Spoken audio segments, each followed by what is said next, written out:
Good afternoon. Let me, first of all, make some general comments. Then, of course, I will take questions. First of all, today, perhaps just now, according to our timing, but you know we are referring to the Damascus timing, it's almost, and in fact beyond, 24 hours from the 7 p.m. in which yesterday the beginning of the cessation of hostilities. So regarding that, according to the agreement, it is up to the two co-chairs to actually make a formal assessment of the situation, and after 48 hours. So I would imagine that the status of the cessation of hostilities, phase one, will be probably assessed by the two co-chairs, if not tomorrow evening, certainly on the occasion of the Thursday the meeting that we will have here, the HTF and the Cessation of Hostilities Task Force. So on our side, I will be making just comments, general comments, but and limit myself to general comments, but based on the type of information that we have and based also on indication that we get from the field. But you should not consider this as the formal assessment of the current situation of cessation of hostilities. So based on that, I will tell you that yesterday we did see some level of violence continue after sunset, including some allegations of airstrikes and some allegation of mortar shelling near Castello Road by the opposition in this case. However, let's be quite clear, by early morning, every report we have been seeing indicates a significant drop in violence. Today, calm appears to have prevailed across Hama, Latakia, Aleppo city, and rural Aleppo and Idlib, with only some allegations of sporadic and geographically isolated incidents. Sources on the ground, which do matter, including inside Aleppo city, said that the situation has dramatically improved with no airstrikes. Damascus and central Syria were also calm, with some reports limited to some clashes around Arasta between government and armed opposition forces. And then, as you do know, there are some exceptions in the south, in particular related to Quneitra at the moment, between al-Nusra front and the government forces. And there's been also some other incidents. But comparing the bottom line to previous days, there is no doubt a significant drop in violence. Of course, this is only 24 hours. The 48 hours benchmark is going to be important because that's the one which will be assessed by the two co-chairs regarding the level of health of the cessation of hostilities which they have agreed upon on Friday night. Then, hopefully, we have another 5 days of cessation of hostilities. And then, as you know, there are other benchmarks that are expected to take place. So what does this tell us? Well, first of all, as you have noticed, both the Russian Federation, of course, the USA, which are the two co-chairs, but the government of Syria, Iran, Hezbollah, Turkey, armed oppositions have all voiced in one form or the other a support to the agreement. So where is the most delicate part of it? You may ask, and we will have to see. Well, first of all is avoid that any incident, which is unavoidable in a conflict of 5 years with so many fighting and moving parts, could then move further into making the cessation of hostilities very fragile. So avoiding any type of snowball effect of any incident. Second, the issue, which has always been the case, but even more so now that has been clearly specified, is how the disengagement between the armed opposition groups from al-Nusra will take place within a week. That's quite a challenge, and we will have to watch that very carefully. Now, there is, regarding humanitarian assistance, some homework to be done by everyone at the moment. WFP, which is the main logistical and organization linked to the convoys, is ready with 20 trucks. You must have seen it, perhaps you've seen some pictures. They are loaded and ready. Now, their homework, therefore, is also on other sides. The government, which do control the Castello Road until there is some further movements related to the agreement, needs to be allowing unhindered access to those trucks, basing itself on the agreed agreement, which is applying UNMM approach, which in jargon means what has been done already in the past, a simple notification to the government about what is the content in the trucks, and then no checking on trucks, UN trucks that have been sealed, and then after that a report of what has been distributed inside Eastern Aleppo, for instance. On the receiving side, the Aleppo, the Provincial Council needs to accept the fact that this aid is urgent and it is according to UN approach and according to a well-recognized agreement. In other words, no conditions or preconditions in order to make sure that this aid can reach the very people who are needed. And on the Russian side, of course, helping this unhindered convoys approach, which we are understanding is being worked on. Now, all that in order to say that the UN is ready. There are some little homework still to be done, and by others as well. And, but there is no reason to not believe that that UN access should be taking place very, very soon. What is our priority? Eastern Aleppo, no doubt. Because they've been isolated long enough. They have been isolated also due to the circumstances of the conflict. West Aleppo is being reached, is regularly being reached through even commercial convoys, and the UN is ready through the warehouses to distribute to the large population which is there. And then all the besieged areas listed in the September plan. Now, trucks are ready for that. And as you know, we convey to you publicly what has been announced by the government, that they had given permission. But what is missing still is the famous authorization letters from the government.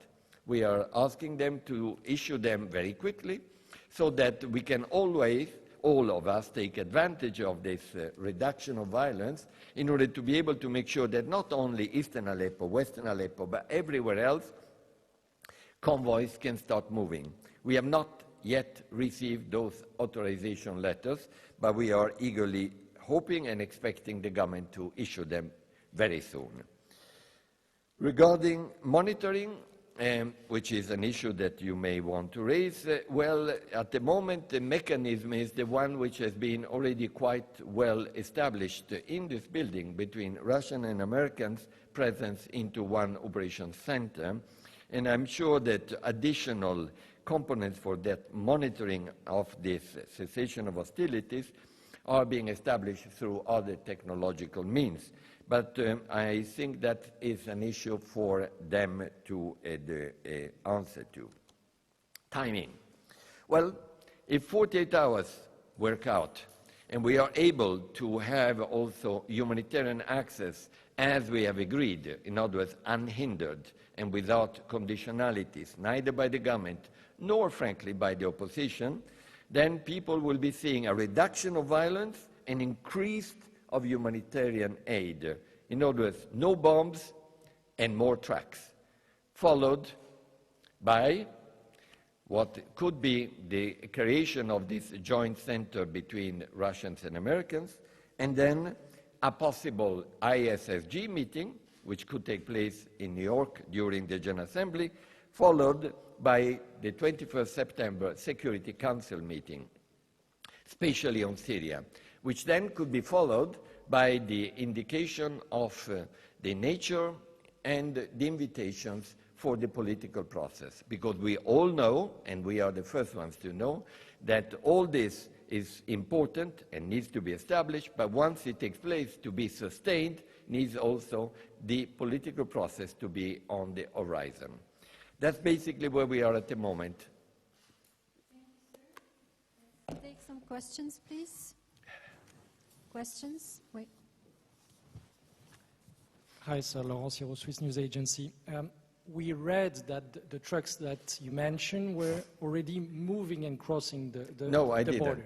You know, I didn't say so. No, but we read that. Oh, I see. Sorry. So that was the purpose of my question. Are they moving and stopping before Aleppo and waiting towards this letter of authorization, or are they standing in Turkey for now?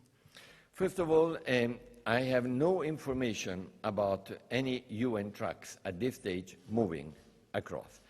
Why? Because the UN is ready, but as I told you, there is a need of assurances that the drivers and the convoy will be unhindered and untouched. B, that there is no need for letter of authorization, but simple notification to the government of what is inside those trucks. And 3, that the receiving end, the so-called provincial council, will not put condition, but will just say, thank you, our population needs UN aid. That means needs to be taken care of. There is some homework to be done by others, but we are ready, but trucks have not yet moved. Thank you, sir. Let's take Ben from AFP. I just wanted to go, hi, how are you? I just wanted to go over the issue of permissions again.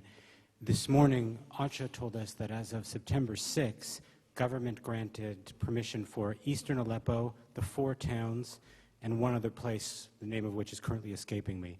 Is that currently where we are, or are you still waiting for subsequent approvals from Damascus, specifically for eastern Aleppo and the 4 towns? Okay. For eastern Aleppo and western Aleppo, the agreement between the Russian Federation and the US is clearly indicating unhindered access. In other words, the method which needs to be applied is what is called UNMM, which is different from the one which has been applied to Daraya, Mohaddamiyya, and other places, which says that the government of Syria, rightly, should be notified simply about the fact that 20 trucks are moving with the following items, and then notified through a report what has been distributed into there. That is what applies to eastern Aleppo. Thank you, sir. Konstantin. Mr. de Mistura, Konstantin Privodkov, TASS News Agency. Yes. You see, today Russia said that 21 groups of opposition said that they will continue fighting. What is your opinion about this? I'm not in the business of opinions on those type of things, as you can imagine. The cessation of hostilities agreement between Russian Federation and the American Secretary of State is very clear about how to proceed. And I think that that will be clear, even more clear in the next few days.